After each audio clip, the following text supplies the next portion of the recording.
oleh anak-anak sekolah sampai berjumpa dengan ibu-ibu semuanya, bahkan anak kecil pun bertudung labuh berjilbab panjang. Tengok anak kecil kita jilbabnya panjang. Ini adalah orang-orang yang memperdulikan menutup aurat. Tempat lain kadang kita ceramah duduk pula paling depan pakai celana legging. Kita tengok hilang ayat. Didurai Masya Allah tabarakallah, sudah pakai baju kurung, berjilbab panjang, ditutup di atas. Oh, karena kepanasan. Allah bisa karena biasa. Kalau dibiasakan dari kecil bertudung, insya Allah sampai gadis, sampai beranak pinak dia akan bertudung. Sudah besar terbawa-bawa, terubah tidak. Oleh sebab itu dari kecil inilah dibiasakan dia bertudung. Bertudung saya tengok rupanya laki-laki. Yang dibawa emak pengajian, teringat masa kecil kita dulu. Bagaimana emak begitu sayangnya. Maka sayang ini adalah bukti kita adalah pemimpin. Kalau sayang bukan berarti dilepas tanpa ikatan. Kalau sayang bukan berarti dibiarkan jauh dari jalan Allah. Sayang maknanya, ya ayuhan nabi, wahai nabi Muhammad SAW, qul li azwajika, katakan pada istrimu, wa banatika, katakan kepada anak perempuanmu, wa nisa'il mu'minin, katakan kepada perempuan-perempuan yang beriman, yudnina alaihi, Allah mereka memanjangkan. Dulu orang Arab jahiliyah kerudungnya menutup kepala, lehernya nampak. Jahiliyah menutup kepala, betisnya nampak. Maka turun ayat, turunkan dari kepala, leher tertutup. Turunkan dari kepala, kepala tertutup, leher terbuka. Dulu banyak orang pakai jilbab, kepala tertutup, leher terbuka. Ingin menunjukkan rantai sebesar rantai sepeda motor. Kejap-kejap undangan, gatal ya. Gatal ya. Kawan nih pula pandai, apa tak gatal, imitasi. Alhamdulillah. Bapak-bapak lagi yang akan masuk ke surga. Kenapa mereka masuk surga? Man ala salasa banatin, kan 3 anak perempuan. Fa'addabahunna, dididiknya dengan baik, wa zawwajahunna, dinikahkannya dengan baik, dikasihnya makanan yang halal. Dari hasil apa? Dari hasil buah kelapa. Kenapa tiba-tiba Ustaz ingat kelapa? Itu yang ada di muka mata. Ngasih contoh tak usah jauh-jauh, dekat-dekat aja. Dari mana hasilnya baik? Karena dia pergi ke laut mencari ikan, berkah. Ustaz Somad, dulu awalnya sampan saya ini kecil Pak Ustaz, cuma muat 2 orang. Sekarang banyak Pak, sebesar Titanic. Berkah rezekinya. Kasih halal, jangan suapkan hasil curi, hasil bohong, hasil dusta. Datang emak-emak belanja, ditengoknya insang ikan. Oh, ikannya baru ya, merah, rupanya darah kambing dioleskan. Bohong, dusta. Apa kata Nabi? Man hasyana falaysa minna. Siapa yang menipu kami bukan golongan kami. Diletakkan duit 100 juta di bank, tiap bulan diambil untungnya. Riba, suapkan ke anak, otak anak hitam gelap gara-gara makan haram. Maka bagaimana caranya supaya bersih? Ambil tabungan, tarik, masukkan ke Bank Riau Kepri Syariah. Cuma tepuk tangan, siap tak mau menabung di Bank Riau Kepri Syariah? Awas, yang udah mengatakan siap, jangan ada dusta di antara kita. Kelak semua ini akan dituntut, diminta tanggung jawab di hadapan Allah Subhanahu wa Ta'ala. Betapa sejuknya hati menengok anak-anak kecil pakai jilbab, tudung labuh, tudung panjang. Tengok, angkat anaknya, angkat tangannya, hai guys. Rupanya dia tak peduli. Masya Allah, bapak-bapak, ibu-ibu yang dimuliakan Allah. Ustaz Somad, tolong bacakan doa untuk anak-anak Pak Ustaz. Kata bapak-bapak bertanya kepada saya bacakanlah doa. Rabbana hablana min azwajina wa zurriyatina qurrata a'yun. Jadikanlah anak-anak kami sejuk dipandang mata. Tahu Ustaz Somad apa arti makna sejuk dipandang mata? Tak tahu. Tahu Ustaz Somad apa arti makna sejuk mata kita menengok anak kita? Tak tahu Pak. Saya punya anak Pak Ustaz. Terus kaya, mobilnya mewah, duitnya banyak, rumahnya besar. Datang ke rumah bawa kue yang mahal-mahal. Tapi mata saya panas menengok dia. Kenapa? Celananya sempit, bajunya sempit, tidak bertudung. Rupanya makna mata sejuk menengok anak-anak inilah dia. Sejuk mata kita menengok anak kita pakai jubah, pakai peci, pakai jilbab, pakai rok panjang, tertutup auratnya, masih kecil. Kita doakan mudah-mudahan sampai tua, sampai istiqomah dia sampai akhir hayat insyaallah. Anak-anak yang dibawa hari ini pengajian berpanas-panasan, 20-30 tahun akan datang mereka pula lah yang akan membawa anak cucu mereka. Hari ini mereka berumur 10 tahun, 30 tahun akan datang umur mereka 40. Mereka yang akan jadi pemimpin di Durai, akan menjadi pemimpin di Tanjung Balai Karimun, akan menjadi pemimpin di Provinsi Kepulauan Riau. Amin. Tanggung jawab siapa nih? Tanggung jawab Bapak. Bapak. Dari tadi Ustaz Somad Bapak. Bapak dapat harta warisan 2 kali lipat. Betul? Bapak dapat harta warisan lebih banyak daripada perempuan. Bukan berarti Islam itu diskriminatif. Kenapa bapak dapat lebih banyak? Bukan karena Allah lebih muliakan laki-laki daripada perempuan, tapi karena tanggung jawab yang sangat besar ada di pundak bapak. Kalau bapak tak siap jadi laki-laki, berubahlah jadi bencong. Banyak sekarang nih laki-laki tak siap jadi laki-laki. Pas ditanya, kau laki-laki apa perempuan? Sebenarnya Eka perempuan, terjebak di tubuh laki-laki. Ada di Durai macam ini?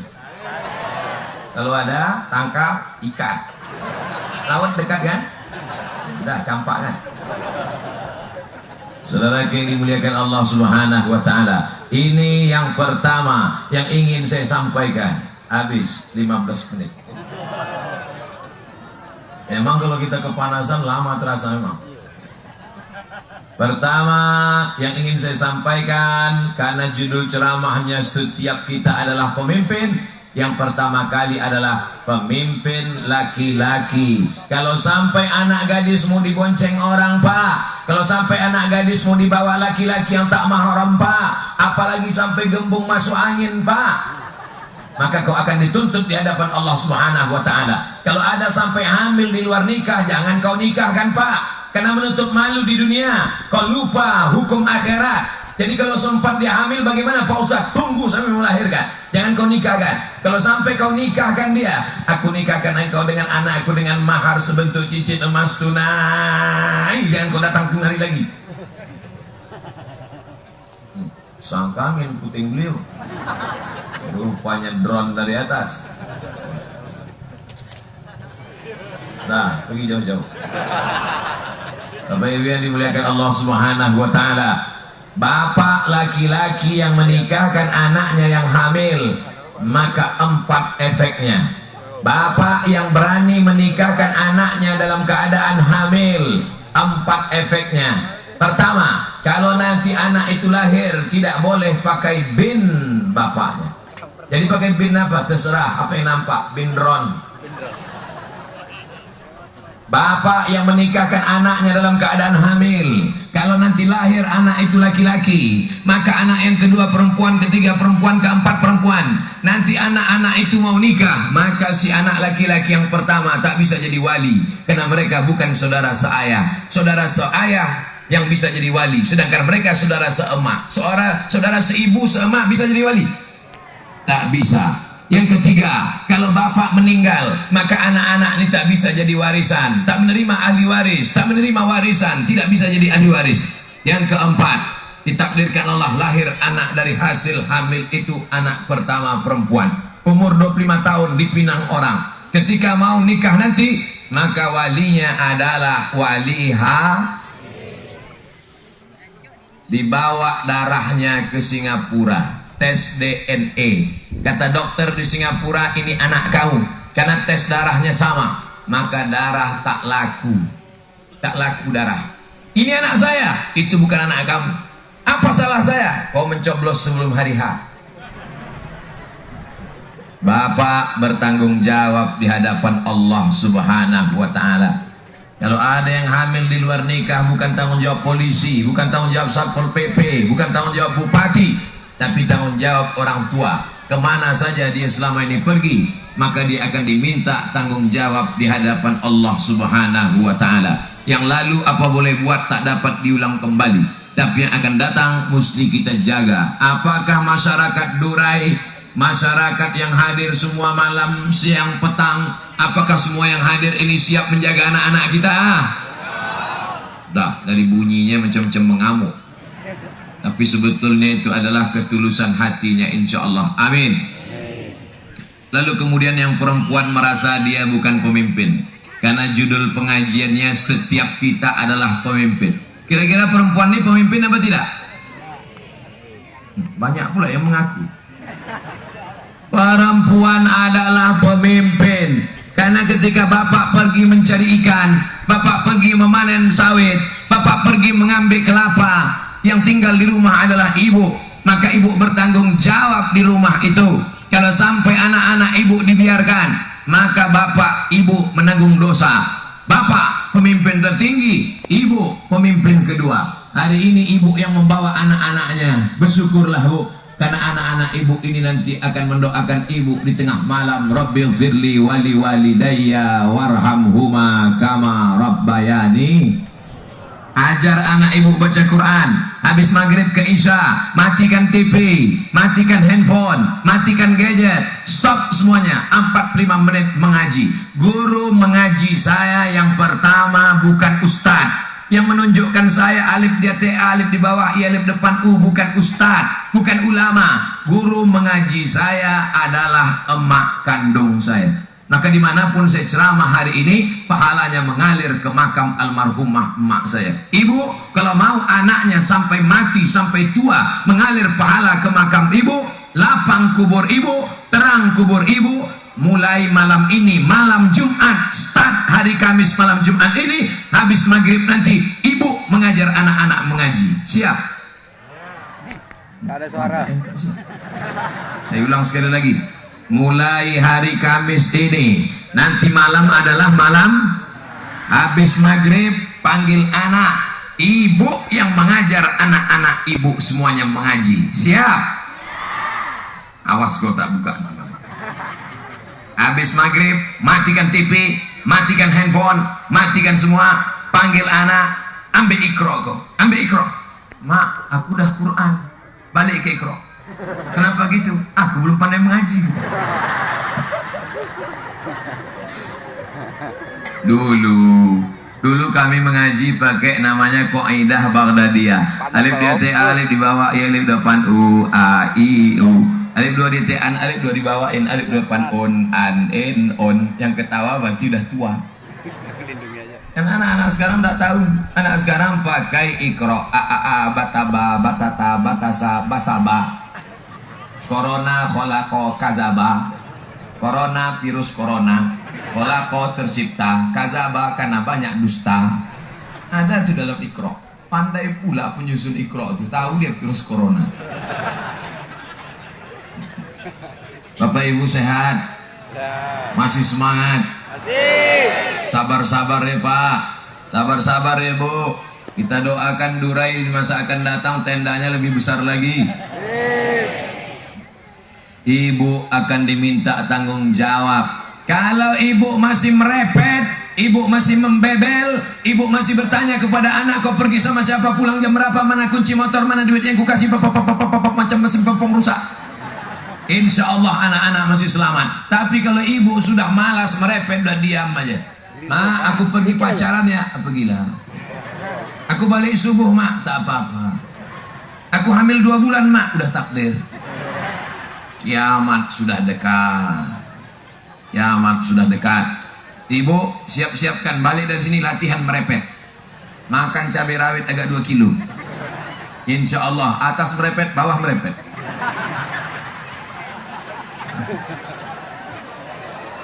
Kalau ibu masih marah-marah, kalau ibu masih mengamuk-ngamuk, itu tanda ibu sayang atau benci pada anak-anak.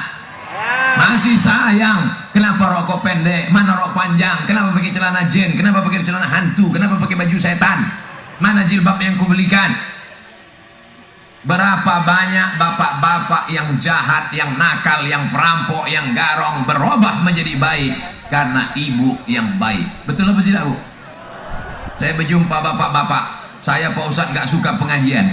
Gimana ceritanya bapak gak suka pengajian? Benci saya sama Ustadz. Gak suka saya pengajian. Gimana ceritanya bapak berubah? Istri saya selalu ikut pengajian Pak Ustadz. Setiap saya tanya, Mama mau kemana? Pengajian. Apa gila pengajian? Lama-lama saya heran. Akhirnya dia lama pulang nelpon minta jemput. Jemput ya Pak? Pulang aja sendiri. Nanti kalau dilarikan supir taksi. Akhirnya saya jemput Pak Ustadz. Pertama-tama saya dengar dari luar masjid. Lama-lama saya masuk ke masjid. Lama-lama saya duduk dalam masjid. Lama-lama saya duduk di tengah. Lama-lama saya duduk di depan. Akhirnya sekarang saya ikut pengajian tak berhenti gara-gara istri yang baik hatinya, doanya. Ibu sabar-sabar. Mana tahu laki ibu di rumah mirip-mirip macam Fir'aun. Sabar. Doakan dia baik-baik. Doa silahul mu'min. Doa senjata orang beriman. Ibu-ibu yang datang pengajian ini pasti suaminya baik-baik. Betul? Kalau tak baik mana mungkin diizinkan ibu pengajian? Ayah, aku pergi pengajian ya. Jangan masak cendol. Aku pergi pengajian ya. Jangan duduk di rumah. Tapi bapak izinkan hari ini bu pengajian. Aku pergi pengajian ya. Pergilah. Abang tak ikut. Aku main gaplek dulu sebentar. Kita doakan dia mati husnul khatimah. Balik dari sini ibu katakan sama dia, Bang, apa cerita Ustaz itu tadi? Ada ceritanya Bang. Apa cerita dia? Katanya gini Bang, dulu ada seorang pemain gaplek. Hah, aku disindirnya itu bukan apa. Jadi gimana cerita orang pemain gaplek itu? Rupanya pas dia mau main gaplek itu Bang, kelepak. Habis itu mati. Mungkin cerita saya tak masuk ke telinganya. Mungkin khutbah Jumat tak sampai ke hatinya. Tapi cerita dari mulut ibu yang tulus, ikhlas, bersih karena Allah, mudah-mudahan merubah hatinya. Mudah-mudahan ditutup Allah pintu maksiatnya. Mudah-mudahan dibukakan Allah pintu hidayah. Allahumma hdi qaumi, berikan hidayah. Fa innahum la ya'lamun. Ad-du'a silahul mu'min. Senjata orang beriman adalah doa. Maka sujud terakhir, usolli sunnatal hajat rakaataini lillahi ta'ala. Usolli sunnatal hajat rakaataini lillahi ta'ala. Ibu sholat hajat, bapak mendengar. Kau sholat apa tadi? Sholat hajat. Apa hajatnya? Supaya abang bertobat Bang. Apa? Terbuka biji mata dia. Marah dia, tersinggung dia. Tapi dalam hati kecilnya, ya muqallibal qulub, wahai engkau yang membolak-balikkan hati, sabbit qalbi ala dinik, kokohkan hati suami ibu-ibu ini dalam agama Allah Subhanahu wa taala. Amin. Bapaknya sudah baik, ibunya sudah baik, insya Allah bapaknya baik, ibunya baik, anak-anaknya pun akan baik. Yang mabuk-mabuk sikit sehat insya Allah. Kalau ada di antara anak bapak ibu yang sudah mulai kena sabu-sabu, jangan malu, jangan takut. Lapor kemana? Badan Narkotika Nasional. Nomornya Pak Ustadz nanti saya kasih. Ditangkap dia Pak Ustadz. Mau pilih mana? Tangkap, gila, mati, bodoh, penjara. Bagus dia dididik, disekolahkan. Nanti kalau tetangga nanya, malulah Pak Ustadz. Anaknya di mana? S2. S2 apa? Program penyehatan dari penyakit narkoba. Kalau belum kena narkoba betul, masih pakai apa dia? Masih pakai lem Pak Ustaz. Doakan pindah dari lem kambing ke lem kanji. Tanya sagu sini kan? Nah ganti, ambil lem dia. Kalau usah pakai lem kambing lagi, pakai lem sagu, ongol-ongol. Saudara yang dimuliakan Allah Subhanahu wa taala, setiap bapak adalah pemimpin, bapak akan dituntut di hadapan Allah. Setiap ibu adalah pemimpin dan ibu akan dituntut di hadapan Allah Subhanahu wa taala. Ustaz Somad ini judulnya setiap kita adalah pemimpin. Yang berani diceramahinya kami bapak-bapak, yang berani diceramahinya kami ibu-ibu. Kalau memang Ustaz berani ceramah, ceramahilah yang pemimpin di atas-atas ini. Oke, kalau gitu naik kita ke atas. Lembaga Adat Melayu, didulukan selangkah, ditinggikan seranting, daunnya tempat bernaung, batangnya tempat bersandar, akarnya tempat bersila. Betul? Kalau ada konflik di tengah masyarakat terkait dengan adat istiadat, kemana kembalinya? Bukan ke ustadz, tapi kembali kepada tokoh masyarakat lembadat adat Melayu. Ini orang Melayu kan? Bukan Pak Ustadz, aku orang Jawa. Orang pripun kapare api. Insya Allah sing melu acara iki podo kabeh mlebu nang surga. Yang bilang amin berarti Jawa. Orang mana dia paham? Mau orang Makassar, mau orang Jawa, mau orang Sunda, kalau sudah tinggal di bumi Melayu, di mana bumi dipijak, di situ langit dijunjung. Apa maknanya? Kakimu tinggal di Durai. Mayoritas penduduknya Melayu. Ini tanah orang Melayu, maka ikutlah adat istiadat orang Melayu. Jangan sampai kemari pakai pula bikini. Adat orang kafir, ada orang bule, ada orang tak ikut ajaran syariat Islam, maka kita dituntut ati Allah, taat kepada Allah, wa ati'ur Rasul, taat kepada Rasulullah, wa ulil amri, pemimpin-pemimpin yang soleh. Di antara pemimpin agama, ustadz, ulama, pemimpin negara, presiden, gubernur, wali kota, bupati, camat, kades, kados, RT, RW, nanti semua kita bahas. Tapi pemimpin adat adalah lembaga adat Melayu. Abdul Somad ceramah di negeri Melayu tidak pakai peci, karena peci itu datangnya dari Pakistan, dari India. Maka dibuka, diganti pecinya menjadi tanja, dipilih warna hitam sesuai sama kulit ustadznya. Hitam-hitam si tampuk manggis, walaupun hitam kupandang gelap. Bapak Ibu yang dimuliakan Allah Subhanahu wa taala, alhamdulillah. Apa ciri orang Melayu? Anak Melayu laki-laki diajarkan bersilat, maka bukalah silat, dipimpin oleh lembaga adat Melayu, buka padepokan silat. Supaya apa? Supaya energi di badannya itu keluar dalam bentuk silat. Dia tidak ikut karate dari Jepang, dia tidak ikut taekwondo dari luar. Bukan berarti salah ikut taekwondo, ikut karate, tak salah. Tapi kita orang Melayu punya olahraga tradisional silat. Adakah olahraga silat di Durai? Teruskan. Melayu ini kalau tidak dilatih silat nanti disepelekan orang, diremehkan orang. Apa itu orang Melayu? Pandai apa dia? Yang macam-macam. Bersilat dia hebat. Betul? Kalau sudah dibukanya silat, payah menutupnya. Kenapa? Tak tahu dia jurus terakhir. Dulu saya kalau datang ke negeri-negeri Melayu disambut dengan silat. Sebelum Ustadz masuk, bersilat dulu. Dulu anak-anak Melayu kalau meminang anak gadis, apa bisa dia masuk ke laman anak gadis itu kalau tak pandai bersilat? Mana bisa? Sebelum masuk ke laman kami, bersilat dulu. Begitu dulu. Sekarang tak ada main silat-silat. Diam, hamil. Saudara yang dimuliakan Allah Subhanahu wa taala. Jadi kita minta kepada lembaga adat Melayu supaya membangkitkan lagi silat ini. Karena kalau kita tidak bangkitkan ini, anak-anak muda kita diambil oleh narkoba, diambil oleh HIV/AIDS, diambil pergaulan bebas. Ini tanggung jawab lembaga adat Melayu. Apa pula Ustaz Somad menceramahi lembaga adat Melayu? Ustaz urus sajalah ceramah agama. Saya anggota lembaga adat Melayu, mendapat gelar datuk dari lembaga adat Melayu, namanya Datuk Sri Ulama Setia Negara. Jadi bukan saya sembarang ceramah, saya datuk. Cucu banyak ya.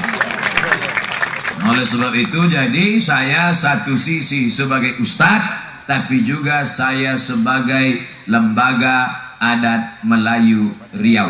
Tapi bukan berarti ini saya mau menyanjung-nyanjungkan diri, enggak. Janganlah mau disanjung-sanjung. Engkau digelar manusia agung, sadar diri tahu diuntung, jasad terbujur keranda diusung. Habis itu semua titel-titel itu hilang. Datuk Sri Ulama Setia Negara Profesor Dr. Insinyur LCMA Kiai Haji almarhum. Habis. Lalu untuk apa ini? Supaya kita bicara orang tahu kapasitas kita. Ustaz tahu saya cerita-cerita adat Melayu. Siapa Ustaz memangnya? Lembaga, anggota LAM. Alhamdulillah hari ini saya dipertemukan dengan LAM kecamatan, LAM kabupaten, memartabatkan orang Melayu anak mudanya bersilat, memartabatkan orang Melayu perempuannya pakai baju kurung. Baju kurung itu ciri khas Melayu. Apa makna kurung? Lututnya dikurung. Ini sekarang banyak perempuan pakai rok pendek, lutut hitam, bekulis, bekurap. Andai ada orang Melayu yang dulu Melayu sebelum Islam datang, Melayu sudah menutup aurat.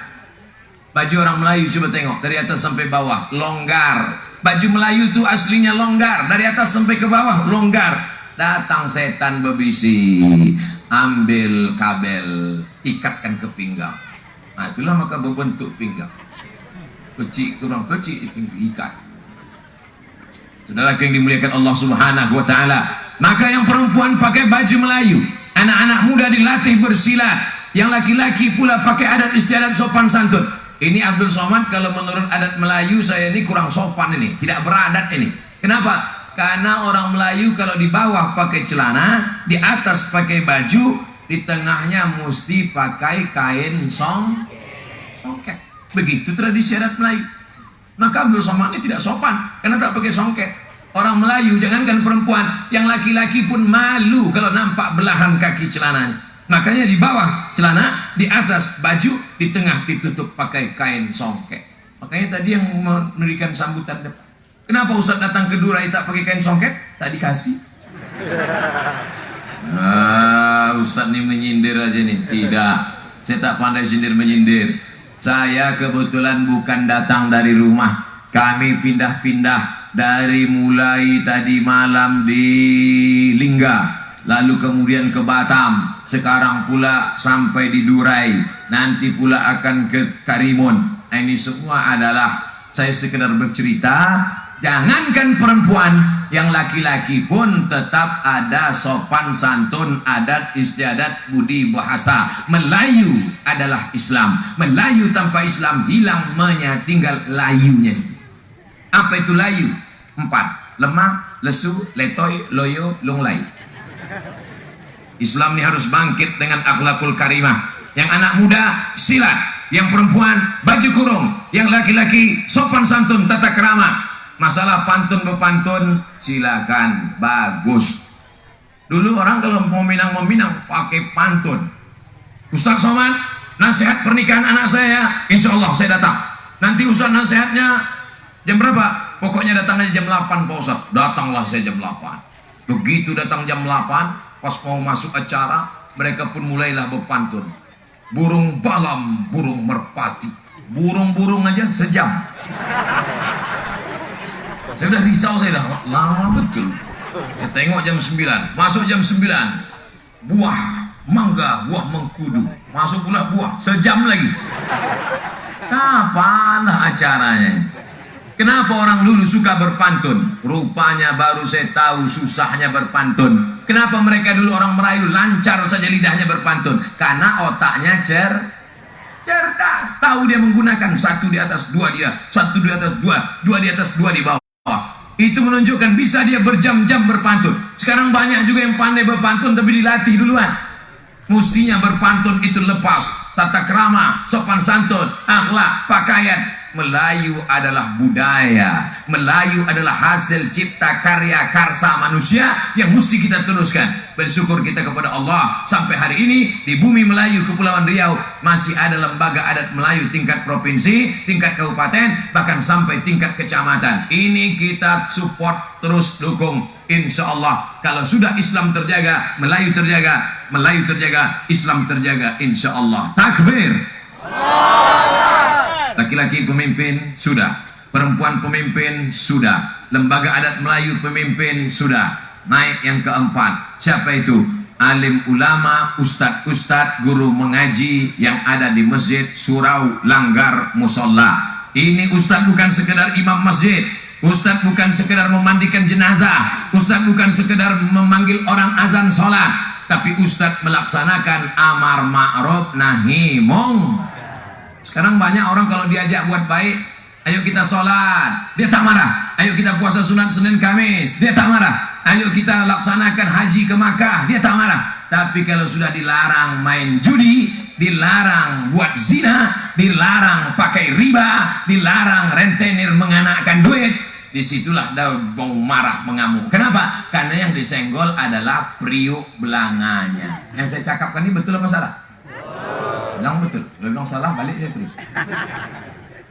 Orang kalau diajak sholat dia tak marah. Kalau diajak puasa dia tak marah. Tapi kalau dia senggol pemasukan duitnya, kalau dia suka menganakkan uang, senggol ribanya, kalau dia tidak pakai kerudung, senggol auratnya, kalau dia sudah membuat perbuatan mungkar, sendong mungkarnya, disitulah dia baru mengamuk. Maka kewajiban ulama, la ta'murunna bil ma'ruf, ajak orang berbuat baik pakai lidah, wala tanhauna 'anil munkar, larang orang dari perbuatan mungkar. Bapak Ibu, kalau ada ustadz kita, alim ulama kita, imam masjid kita, tuan Bilal kita melarang buat khamar, melarang minum, melarang judi, melarang zina, melarang perbuatan mungkar, mereka bukan resek, mereka bukan melanggar privasi, mereka sedang menyelamatkan durai dari azab Allah.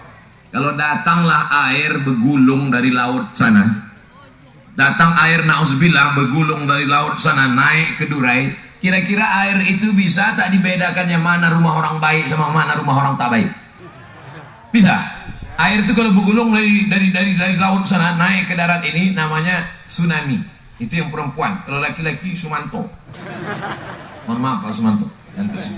Datang dia bergulung naik ke atas, disapunya semua rata dunia ini. Apa dipilihnya rumah? Pas dia mau menggulung rumah ditanyanya dulu, ini rumah orang baik apa tak baik? Nah, baik, aku lewat dulu ya. Mana ada? Wattaqu fitnatan la tusibanna allazina zalamu minkum khassah. Takutlah kamu kalau azab Allah itu datang, maka dia tidak menimpa yang zolim saja. Yang baik kena, yang tak baik kena. Yang sholat kena, yang tak sholat kena. Yang main gapri, main judi, berzina kena. Orang baik pun semuanya kena. Rata mereka dengan tanah. Maka kalau ada alim ulama, imam masjid, Bilal, ustadz berbuat amar ma'ruf nahi mungkar, sesungguhnya dia sedang sayang apa benci? Sayang dia. Dia tidak ingin durai ini terjadi gempa, bencana, musibah. Saya kalau sudah naik pesawat menengok pulau di bawah, pulau dikelilingi laut, ya Allah, ngerinya. Ternyata satu goncang saja tenggelam. Berapa sudah pulau yang hilang di atas dunia ini? Mudah-mudahan Allah tetap menjaga Kepulauan Riau, insya Allah. Dengan apa kita jaga Kepulauan Riau ini? Dengan banyak-banyak beribadah. Wa ma kana Allahu liyu'adzibahum, Allah tidak akan menurunkan azab. Wa anta fihim, kalau Muhammad ada di situ, azab tidak akan turun. Tidak akan pernah turun azab di Madinah. Tidak akan pernah ada dajjal di Madinah. Tidak akan pernah ada gempa di Madinah. Tidak akan pernah ada kerusakan di Madinah. Kenapa? Karena ada Muhammad sallallahu alaihi wasallam. Janji Allah dalam Al-Quran, wa ma kana Allahu mu'adzibahum wa anta fihim, Allah tidak akan mengazab kalau ada Muhammad.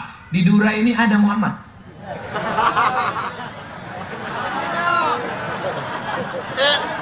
Bukan Pak Muhammad yang punya kebun kelapa. Yang saya maksud Muhammad ini Muhammad sallallahu alaihi wasallam. Jadi Pak Ustadz, bisa saja azab datang ke Durai, bisa. Bisa saja gempa bumi di Durai, bisa.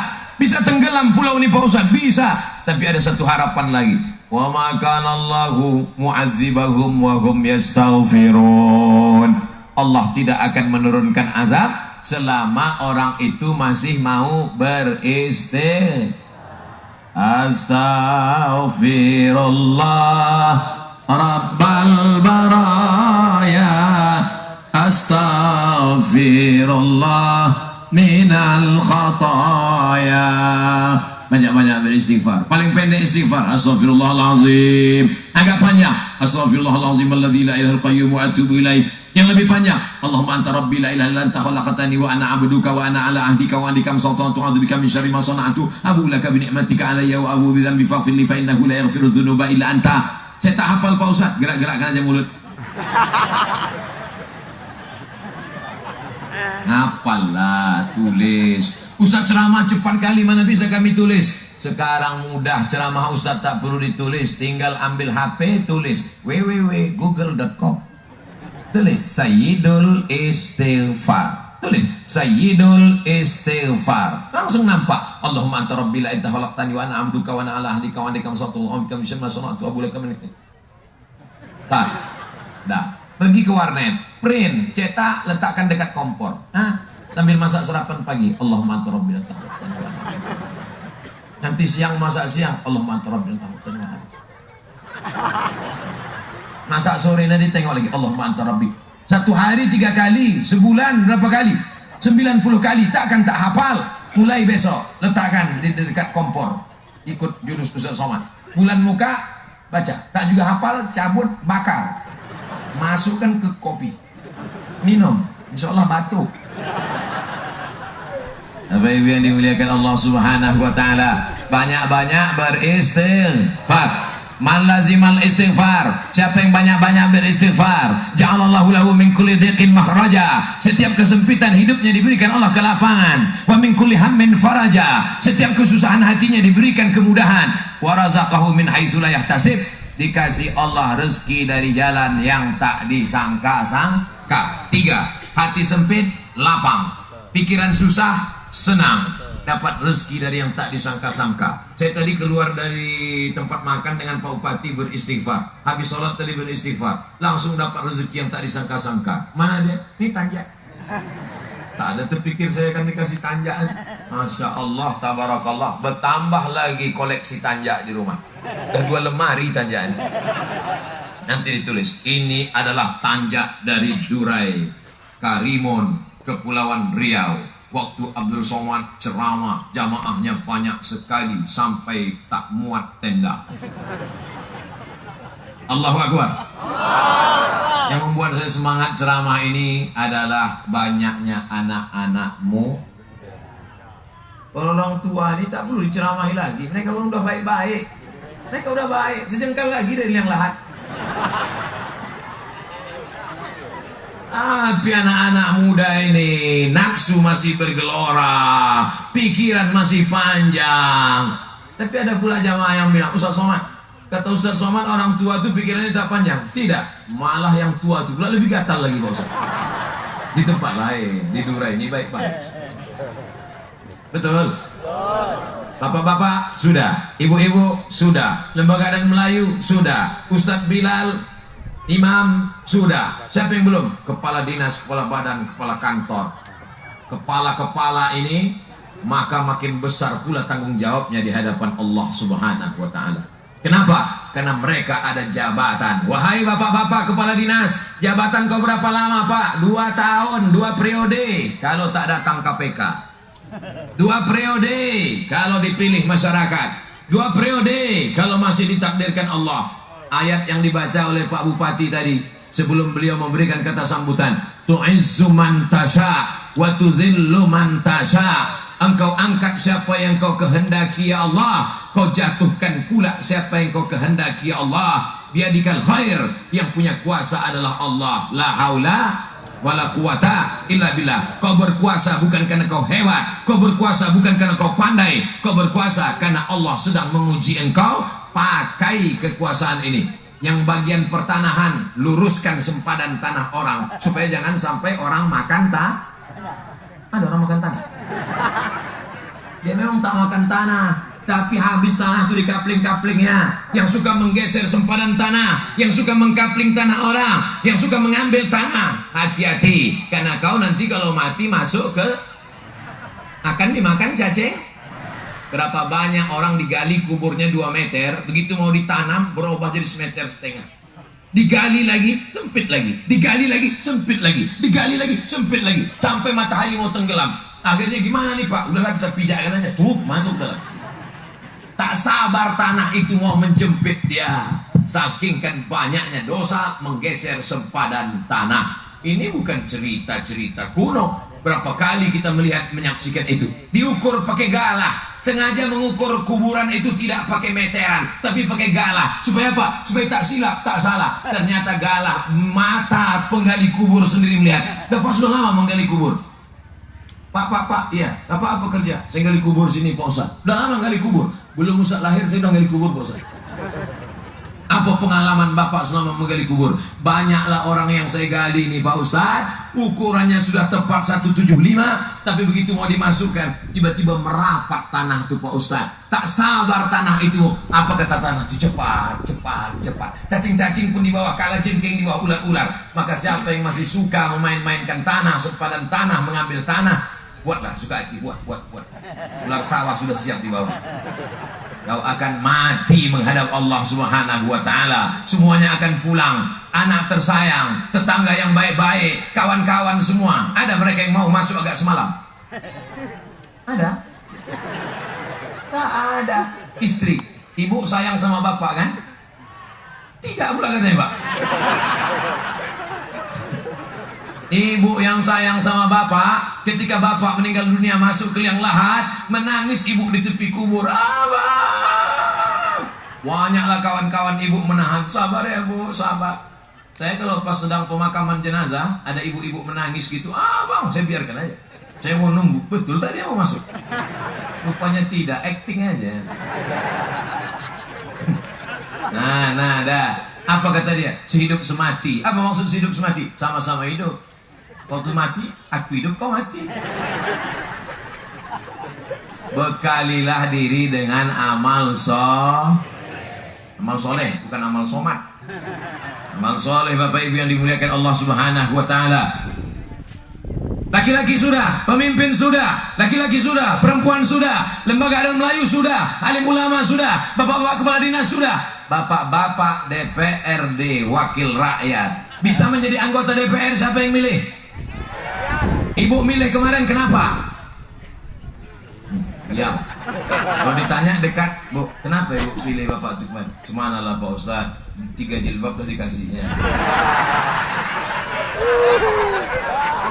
Ketika diambil kertas, dicoblos dengan paku, saat itu ibu bapak sedang bersaksi di hadapan Allah. Demi Allah, di hadapan Allah, di hadapan malaikat, aku memilih orang ini menjadi wakilku di parlemen, DPRD, kabupaten, kota, provinsi, karena orang ini layak untuk memperjuangkan nilai-nilai agama di parlemen. Betul? Apa yang betul? Bukan asal-asal sembarangan itu. Dikasihnya duit Pak Ustadz, ambil duitnya, jangan coblos orang. Betul? Kenapa saya pilih dia? Kenapa Bapak pilih dia menjadi anggota dewan? Karena dialah yang memperjuangkan semua penggali kubur dikasih duit 300.000 sebulan. Baik apa tak baik?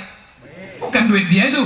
Duit mana itu? Duit negara. Kebetulan dia yang sedang pakai sendok centongnya, maka diambilnya duit negara, dikasihnya ke penggali kubur. Diambilnya duit negara, diberikannya kepada guru MDA. Diambilnya duit negara, diberikannya ke pondok pesantren. Baik apa tak baik?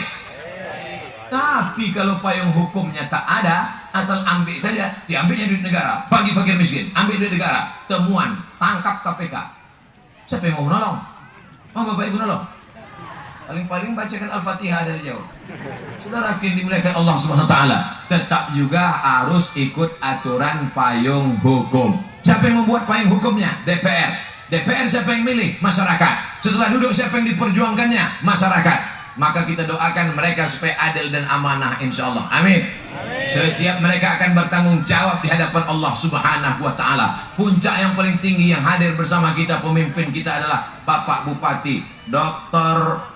Aunur Rafiq MSI. Saya cuma doktor aja, itu pun baru dapat bulan yang lalu. Beliau ujungnya ada MSI. Tahu Bapak Ibu arti MSI itu? Tak tahu? Master segala ilmu. Itu arti. Ilmu naik sepeda motor pun dapatnya. Itu bukan diboncengnya saya tadi. Nampaknya pulang dari sini naik speed, dia juga yang bawa nampak. Artinya apa? Saya terus terang kadang duduk sama pejabat-pejabat ini tidak nyaman, karena mereka jaim, jaga image. Kata-katanya diatur satu-satu, senyumnya pun diatur. Ya, banyak saya duduk sama pejabat tuh risih saya. Duduk tak nyaman kita. Semuanya diatur, cakap diatur, kepala ngangguk-angguk, tak apa diangguk kan? Tapi saksikanlah wahai para hamba Allah, selama saya kenal dengan Bapak Dr. Aunur Rafiq MSI, suasana cair, semuanya lancar. Saya tidak merasa beliau bupati, saya merasa seperti dekat dengan sahabat saja. Oleh sebab itu maka mudah-mudahan persahabatan kami, kedekatan ini bukan karena jabatan, karena saya bukan pejabat kabupaten, bukan karena harta, karena saya tidak bicara tentang masalah duit, bukan karena kuasa, karena saya tidak ingin mau jadi apa, kecuali saya ngomong gini, alah paling-paling dia mau jadi kepala kantor urusan agama. Saya tidak ada urusan dengan itu semua. Saya hanya sedang bercerita. Sejak dari awal-awal dulu saya diundang kemari, tak teringat lagi tahun berapa, sampailah hari ini, berhubungan, persahabatan, kedekatan, mudah-mudahan hanya karena Allah Subhanahu wa Ta'ala. Takutlah kepada Allah, Pak, karena Bapak akan ditanya di hadapan Allah tentang berapa orang yang tak bisa sekolah, berapa orang fakir miskin yang tak makan, berapa orang yang teraniaya. Berapapun amal yang Bapak bawa di hadap Allah Subhanahu wa Ta'ala, banyak sholat Bapak, banyak puasa Bapak, banyak zikir Bapak, banyak umrah Bapak ke tanah suci, tapi kalau mereka teraniaya, mereka akan menuntut di hadapan Allah Subhanahu wa Ta'ala. Betul? Sudah aku sampaikan ya Allah. Kadang banyak orang penceramah ini pisaunya tajam ke atas, tajam ke bawah. Banyak pisau ini tajam ke bawah, ke masyarakat bukan main lagi. Jemaah sekalian harus taat pada pemimpin, harus hormat pada pemimpin. Pas ngomong sama pemimpin, ya Kak. Saya tak begitu. Makanya banyak bupati-bupati tak mau kadang undang saya. Ini sekali ini undang, jangan undang lagi. Tapi di kabupaten, di Tanjung Balai Karimun, di Karimun, bolak-balik saya datang, bertahun-tahun sudah datang sampai hari ini. Tak tahu ke depan tak datang lagi atau tidak. Saudara, datang lagi atau tidak? Tidak. Memang kalau panas ini kadang pendengaran kita agak terganggu sih.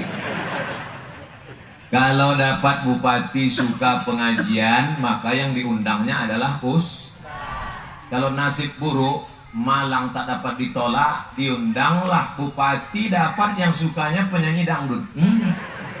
Siap-siaplah. Yang paling merana ibu, diundang penyanyi dangdut, rok pendek, pentas tinggi. Bapak-bapak tuh di bawah menganga. Menengok penyanyi dangdut meleleh air, menengok ibu sebelah meleleh air mata. Dia balik ke rumah, kalau dapat bupati suka pengajian, diundangnya ustadz. Balik dia ke rumah, dia akan sholat. Balik dia ke rumah, dia akan puasa. Balik dia ke rumah, berhenti dia main gaple. Balik dia ke rumah, dia akan pakai celana panjang. Tapi kalau nasib buruk, dapat bupati hobi penyanyi dangdut, dia undang penyanyi dangdut. Setelah menonton penyanyi dangdut di Tanah Lapang, balik dia ke rumah, dia ingin ibu macam penyanyi itu. Apa tak kacau? Macam mana penyanyi itu, begitu pula lah dia ingin ibu cantik. Paksalah ibu pakai make up. Make membuat up naik, make up membuat naik. Dagu naik, hidung naik, pipi naik. Karena dia mau begitu. Semua naik. Hancur dunia. Oleh sebab itu mudah-mudahan Allah tetap memberikan Karimun bupati yang suka pada pengajian. Amin. Diselamatkan Allah dari segala fitnah-fitnah. Ini sekarang fitnah ini luar biasa, intoleran apa namanya.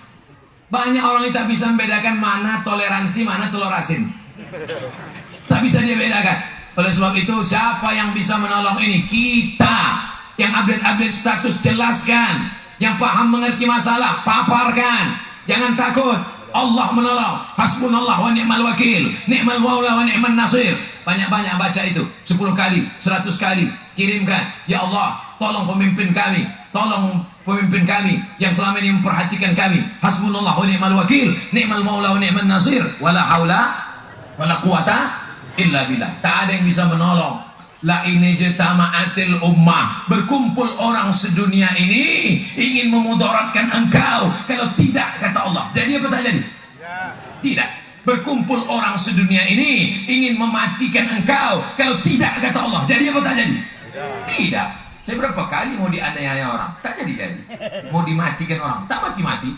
Difitnah orang, kena juga sedikit. Kemana kita berserah diri kepada Allah? Malam gelap, laut gelap, perut ikan gelap, 3 gelap. Malam gelap, laut gelap,